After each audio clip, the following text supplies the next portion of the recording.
Hey there, welcome to Drawing with Abby. Today we're going to be diving into Infinite Painter. This is the start of a multi-part series where we're going to be journeying together from opening the app to creating jaw-dropping illustrations. In this video, we're going to go over how to get the perfect start with our project creation and get familiar with the interface. And trust me, you do not want to miss the hidden gems I'm sharing at the end of this video. Ready to become an Infinite Painter Pro? Let's jump right in.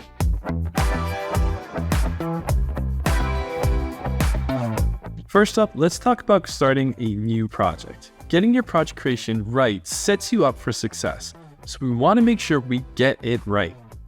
Infinite Painter lets you start your creative process with a blank canvas or starting off with an existing image. Today, we're choosing the blank canvas option. As we select this option, you'll notice a ton of choices. Dimensions in pixels, centimeters, or inches, and if you're unsure of what document size you want to start with, no worries. The app has a few presets you can choose from.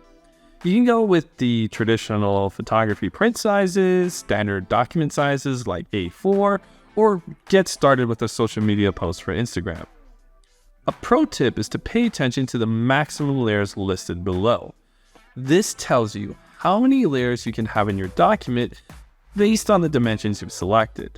If your drawing process uses a ton of layers, it's great to know your potential limitations before you get started. Next, we'll explore orientation options. Landscape for those wide-angle views or portrait for that perfect character shot. Infinite Painter even lets you mimic the feel of real paper, perfect for those watercolor creations. But we're all about those digital vibes in this video, so we're going to skip the texture options. Selecting a base color can save you a ton of time if you're planning to work on a piece that has one dominant color, like black for example.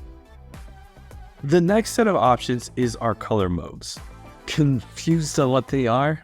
Well, basically RGB is your go-to for digital brilliance. Essentially, if your audience is going to be experiencing your work on screen, then you want to choose RGB. While CMYK is the preferred pick for print projects. There's a ton of color systems for CMYK that's supported in Infinite Painter, but if you're unsure of which color system you want to use, go ahead and stick with the generic CMYK. It's a safe bet for vibrant prints. Now, here's a feature I love to use, time-lapse recording. Being able to document your art evolution is perfect for sharing your process on platforms like YouTube or TikTok. The file sizes are small, so it won't take up a ton of space on your device.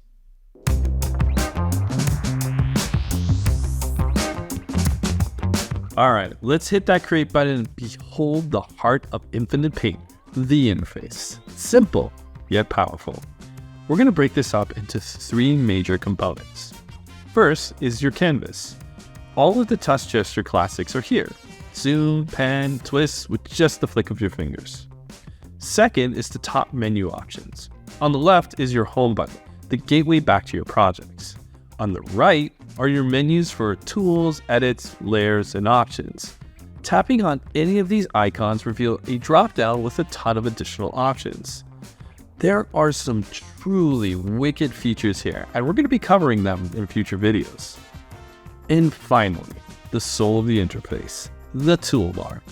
This is your personal shortcut to brushes, color, and transparencies. These are the tools you'll become best friends with in your digital art journey. When you tap on the brush, smudger, and eraser icons, a whole new universe unfolds, the brush menu. On the left, you'll find an artist's dream, categories ranging from pencils to pens, watercolors to screen tone brushes, all meticulously organized for your creative convenience. Select a category and the corresponding brushes appear on the right, complete with a stroke preview that's like a sneak peek into each brush's character. And that's not all. At the menu's top lies the ability to forge your own brushes or delve into your current brush's settings. But let's save that topic for our next video. Next up, the brush size option.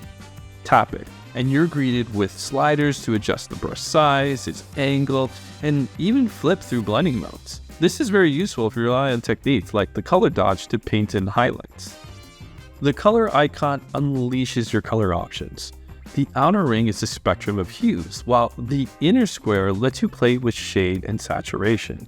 And the eyedropper tool, nestled at the top right, is your trusty sidekick for color sampling, ensuring you get just the right shade every single time. Now, let's talk about the final gem of the toolbar, the transparency icon. Tapping here reveals a menu where you control essential aspects of your brush, its opacity, flow, and softness. But wait, remember those hidden gems I promised? The toolbar is brimming with additional controls.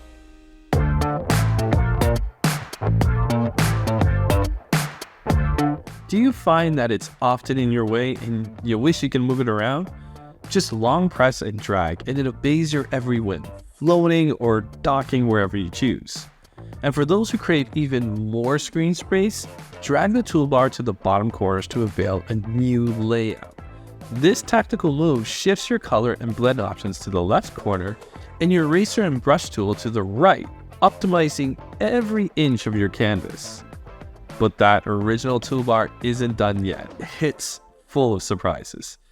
Drag the brush size icon for a quick size change, and you can do the same with the transparency icon to adjust your opacity settings. And the best part? Dragging over the color icon unveils the eyedropper tool, your shortcut to color perfection. Infinite Painter also boasts layer options, but they're like hidden treasures. They're not immediately obvious where they are. Tap the layer icon to reveal your layer menu, and then tap on your layer thumbnails again to reveal your layer menu options. Things like blend modes, transparency adjustments, even layer merging. And with the tap of the three dots, you can choose which layers make it to your time-lapse recording. Need to rearrange your layers? No problem. Head back to the layer menu, long press, and drag to organize your layers just the way you want them. And one final nugget of wisdom, the tool window has more secrets that it lets on. Those small arrows besides the subcategories, they're invitations to scroll and cover even more tools waiting to be discovered.